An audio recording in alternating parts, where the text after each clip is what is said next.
Hello everybody, welcome back to a manga reading log by your host, Manga Boy. I read quite a bit of manga this week, as you can see. My girlfriend decided to start reading Attack on Titan, and so I decided I should read it too, since it was actually right after Opera Hunter anyways on my TBR, so I just bumped it above it. So there's only one volume left of it, so I read all the way up until all the ones that are released currently. So that was pretty darn cool. Definitely a wild read. I would show you guys more about it, but it would be totally spoilers. 23 starts off at the final season part 1, and then it goes all the way down to around volume 30 or 29. Let me just look real quick. Yeah, it goes all the way down to about halfway through volume 29. So if you wanted to get past the anime, this is the one you should be reading.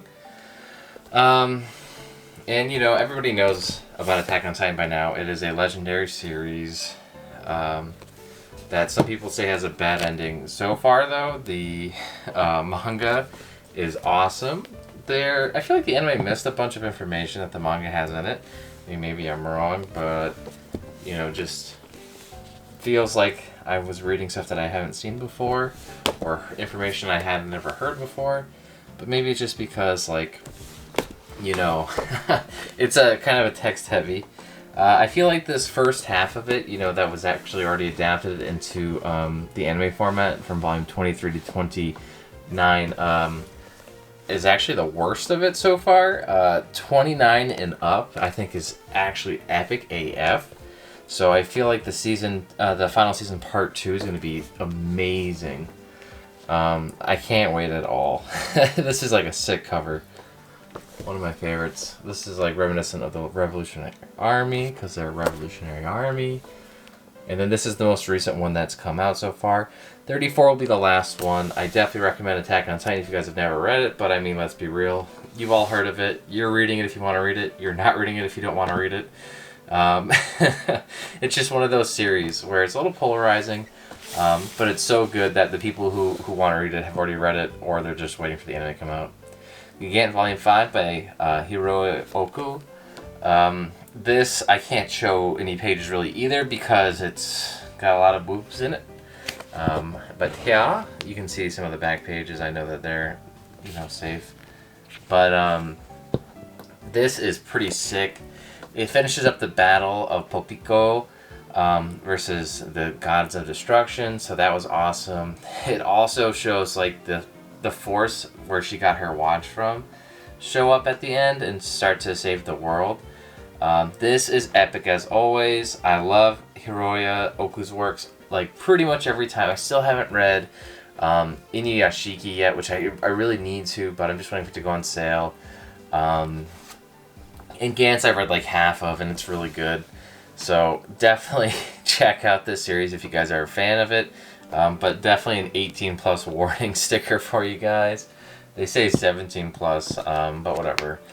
If you can go to porn legally, I mean, you can use this. I mean, I can't believe they put this on the back. It's not like they just wrap this in clear translucent plastic. So it's pretty shocking to me. But this series is amazing. I read through it like it's a goddamn picture book. It is so good. The story is insane. I also picked up this during the sale because I thought, why not? It's actually pretty darn good. You know, I didn't get it before because it seemed generic, but then I heard the light novel was good. I like this. You know, it definitely is not great, but it's good. You know, it's definitely good. It's kind of funny because, like, you know, the main character is like crazy overpowered, but he thinks he's really weak. But he's from this village where all the heroes have settled down and have kids and things like that, and he's the weakest one there. So when he goes into like a regular town, he's actually like the strongest creature around.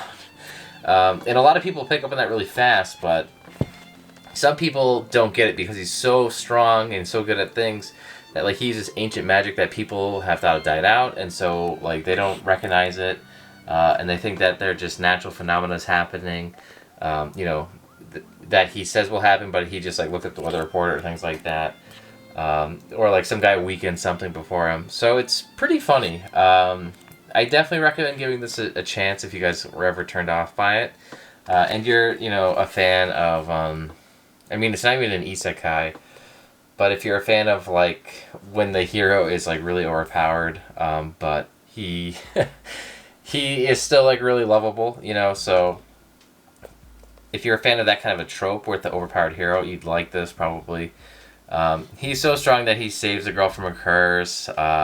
He helps people just throughout the town because they like can't get past a rock slide and monster attacks. And like he doesn't get it. He sees it as just like, you know, killing some insects and like moving some rocks, things like that. He doesn't understand that he's like saving the town, which is really cool, really funny. One Punch Man, Volume 22. Again, this might as well be a picture book. I flew through this thing in like no time. This has an awesome fight with Child Emperor versus Phoenix Man. Phoenix Man has some hilarious forms, like this is his penguin suit. This is epic. Again, if you like One Punch Man, you are already reading this manga, and you do not need to me to convince you to read it. But like, look how sick this spread is. Oh my god. You know, Murata does a hell of a job, I swear to you. It is just insane the art this guy pulls off. And actually, I didn't even realize it, but that's Phoenix Man's chick form right down there. That's so funny.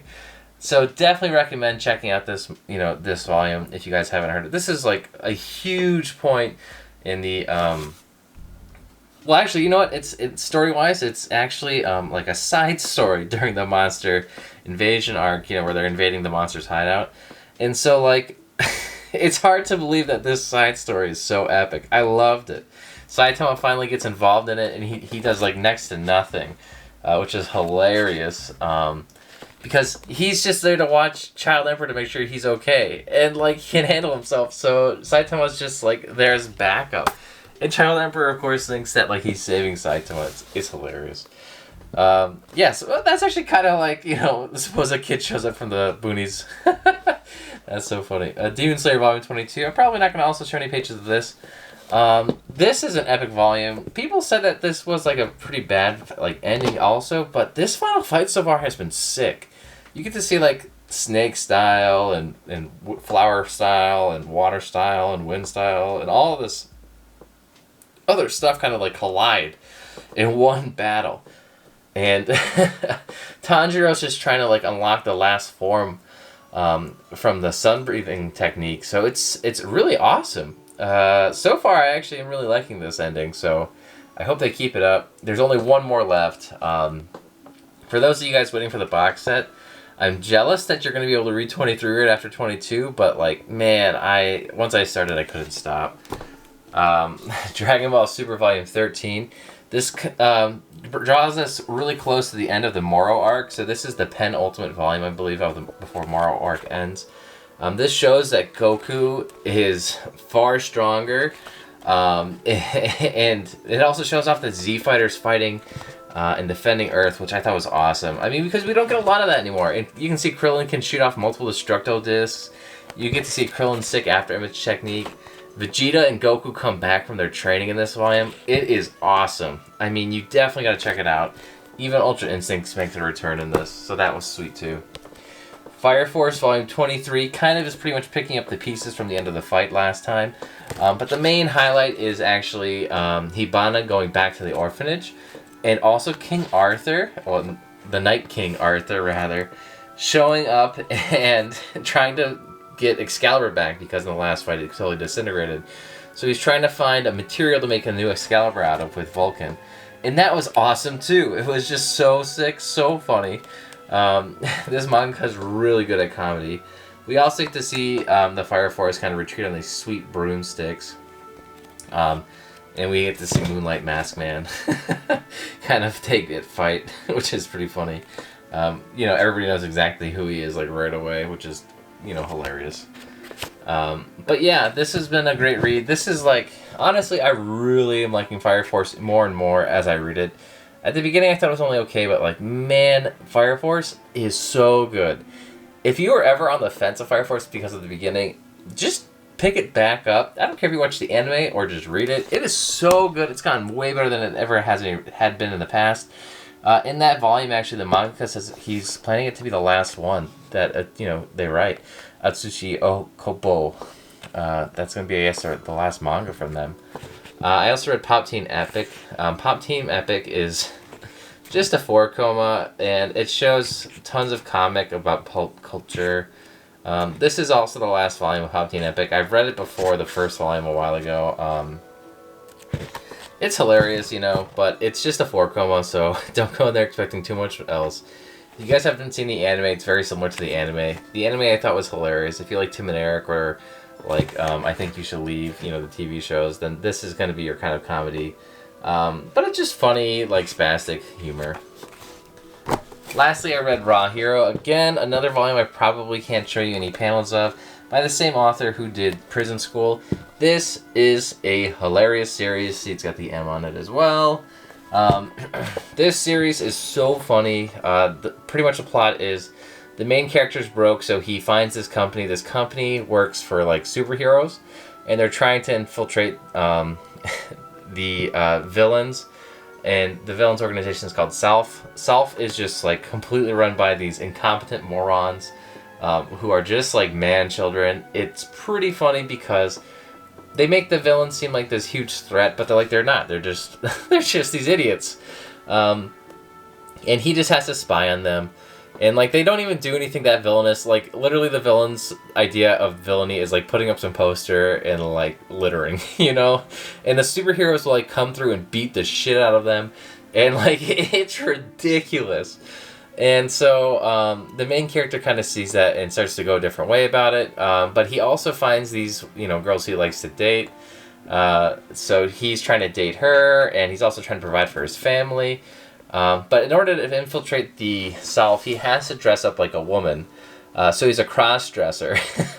And he's not into that kind of a thing. So he's super uncomfortable in the role, And he doesn't want anyone to find out about it. So he's always awkward about it. He always has these wardrobe malfunctions.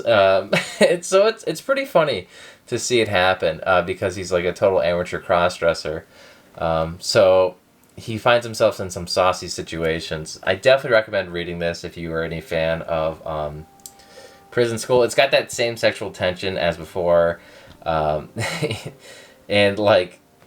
all that kind of sweat and crotch zoom-ins and things like that, just like they used to have with Prison School. It's an awkward kind of comedy, but I definitely recommend reading if you had any interest in Prison School from before. But yeah, that's pretty much all I read for this week. Next week, I'm going to keep reading through some manga I got in an upcoming haul you guys will see soon. But yeah, that is going to be happening next week for sure. The haul you'll start to see this week, and then I think it'll finish up next week. It might be a 3-weeker, but we'll see. I definitely had a great time reading this week, though. This has been one of my favorite reading weeks because I thought all of these manga were really awesome. And so it caused me to read even more than I normally do. And that's not to say I don't think that Opart's Hunter and other manga I've read before isn't awesome. It's just that I could not put these books down, and I read them so fast. So I can't wait for next week. I have even more really good stuff to read. I have Pokemon Adventures Volume 8, which Pokemon is good, but it's definitely not my favorite these days. And a few others I can't remember. I'll probably also read some more Opart's Hunters as well. But that'll do it for me today, guys. Let me know what you read this week, and let me know if you've got anything very interesting in today. I'll see you guys in the next one. Bye.